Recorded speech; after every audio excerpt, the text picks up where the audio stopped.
Robert Louis Stevenson, famous author. I am also Robert Louis Stevenson, famous author. I will be your guide this evening. Your narrator. Oh, I will also be known as Utterson, Utterson's wife, Emily, Henry Jekyll, Dr. Lanyon, Hyde, and Poole. And I shall also be known as Utterson, Utterson's wife Emily, Henry Jekyll, Dr. Lanyon, Hyde, Poole, and Molly. All equally important to the narrative we are presenting for you tonight. The story we would like to share with you. But first, let's talk about me. Robert Louis Stevenson, Author of Treasure Island, the Body Snatcher, the Bottle Imp, as well as the spectacle we are presenting tonight. Right, so I was born in Scotland on the 13th of November in the Lord's year 1850. My father operated a lighthouse, providing light for sailors lost at sea. I grew up to write about the darkness hidden within each and every one of us. You know what I mean. You know it too. Anger, Fear, lust, jealousy, envy. hate, These emotions are not unknown to you, dear audience. nor were they to me. Perhaps we are born with them, and the cry of the infant as he slithers out of its mother's womb is as ripe with anger and a sense of injustice as the convicts struggling towards the gallows. Or perhaps they worm their way in, shuffling through our shattered dreams and early bruises until they fill our bodies from head to toe. Does it matter? Or is what matters how we fight them? And how do we fight them, dear audience? How do we fight our fear, our shame, and our darkness? Stories. Stories is how we try to defeat our terrors and our anger. And if there is one thing I should know, it is stories. I was raised on them. The gruesome ones my nurse told me as a sickly child, of the grisly ends that met the naughty boys and girls who strayed from the righteous path.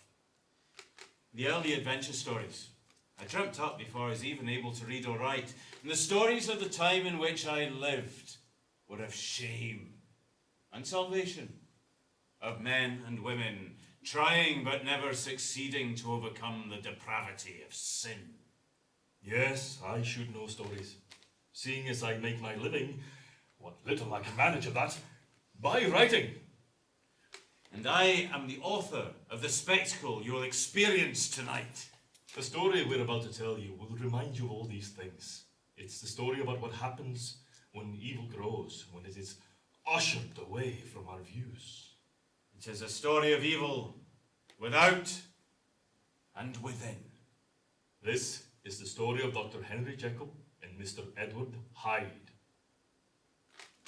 Now, it usually starts with Utterson, the solicitor.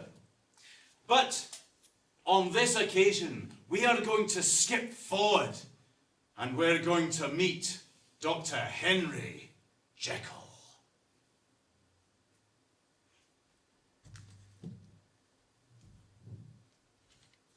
You don't mind, do you?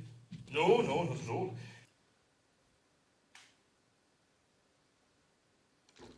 There was a time when I thought these salts and liquids would be my salvation.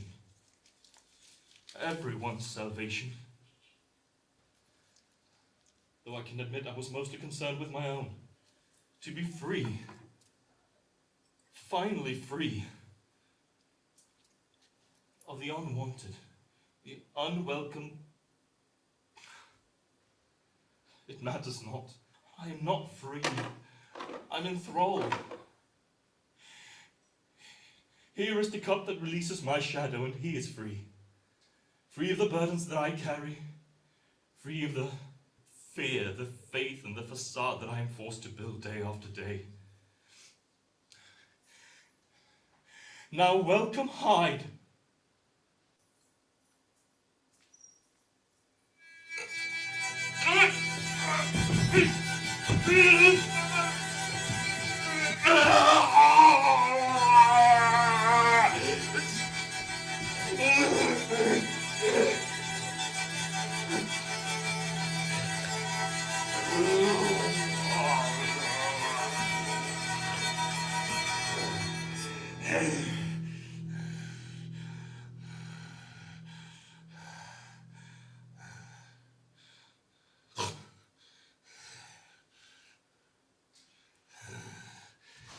Bet you didn't know he had this in him, the rotty old doctor. Bet you didn't know there was his rage, desire, and the sweet, sweet cruelty. Oh, but I am free! I am free, and the night is mine.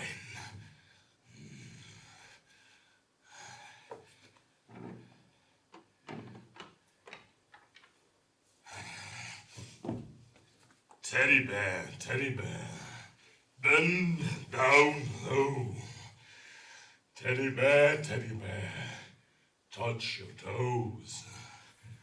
Teddy bear, turn out the light. Teddy bear, say goodnight.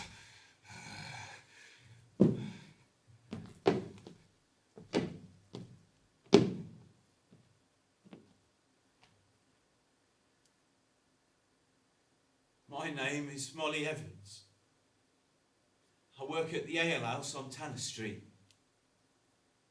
Well, officers, I was going up to my room to go to bed around midnight.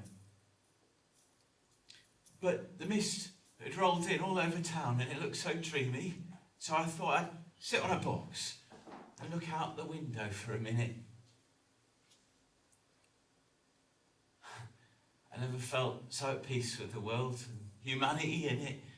I felt so happy and content. Oh, anyway, I became aware of a white-haired gentleman walking down the lane towards me. And he looked a bit out of place in our neighbourhood, see? So I thought he might be lost.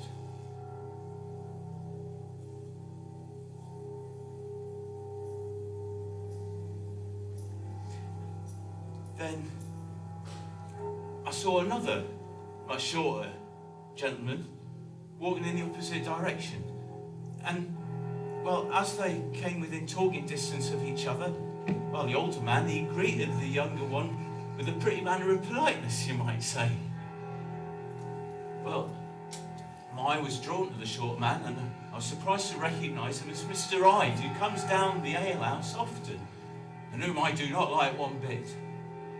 Well, he was carrying a heavy cane, see? Well, seemed to be listening with impatience.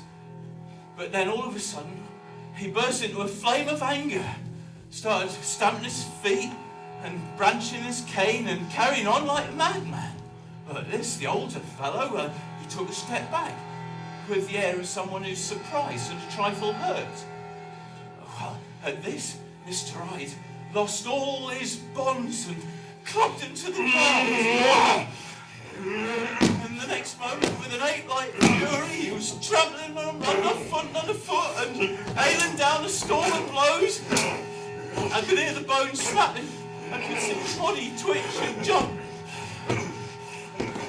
And with the sights and sounds of what I've just heard, the horror of it, I'm not afraid to say, I fainted.